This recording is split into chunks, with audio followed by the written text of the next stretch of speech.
Assalamualaikum warahmatullahi wabarakatuh. Perkenalkan, nama saya Nur Makiyah, NPM 1820066688. Saya salah satu mahasiswa dari lokal 7E non-reguler.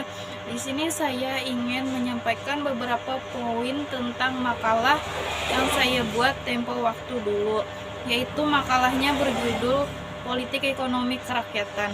Langsung saja di sini, definisi politik ekonomi kerakyatan adalah sistem ekonomi yang pelaksanaannya berdasarkan pada kepentingan serta kemakmuran rakyat. Ekonomi kerakyatan merupakan sistem politik ekonomi yang diharapkan dapat ditegakkan di Indonesia, sehingga dapat manfaat untuk bersama bukan hanya bagi salah satu pihak saja. Sistem ekonomi kerakyatan pertama kali dicetuskan oleh Bapak proklamator kita, yaitu Dr. Andos Muhammad Hatta. Gagasan ini merupakan sebuah konsep politik dalam bidang perekonomian, di mana pusatnya adalah rakyat.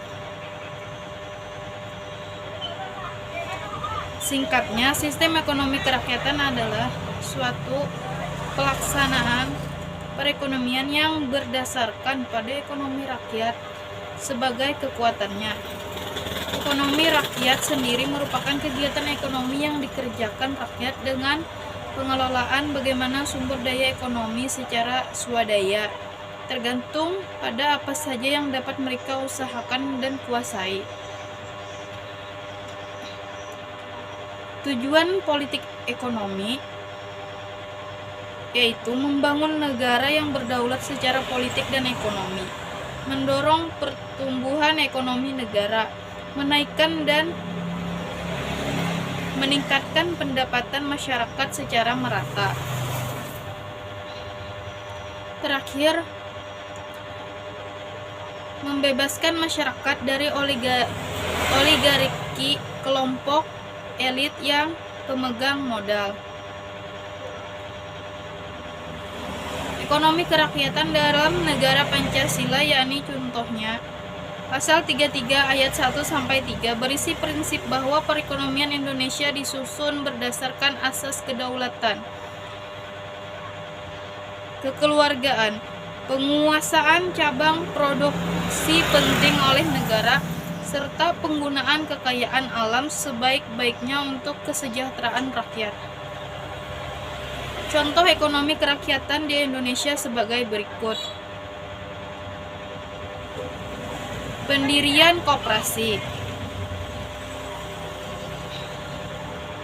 penguasaan sumber daya oleh BUMN, biaya pendidikan gratis, bantuan pendanaan UMKM, crowdfunding, yaitu poin terakhir. Contoh ekonomi rakyat adalah program crowdfunding, yaitu iuran banyak orang sekaligus untuk mendanai suatu proyek, baik sifatnya profit atau non-profit.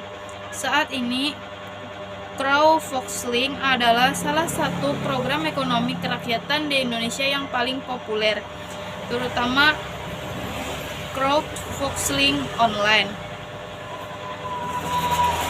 Faktor pendukung ekonomi kerakyatan di Indonesia yaitu tingkat pengetahuan dan keterampilan masyarakat, partisipasi aktif pemegang modal. Yang ketiga, kolaborasi antar pengusaha. Yang keempat, kebijakan ekonomi pemerintah yang pro rakyat. Sekian dari saya, paparan singkat tentang masalah ekonomi kerakyatan. Saya akhiri, billahi taufik wal hidayah. Wassalamualaikum warahmatullahi wabarakatuh.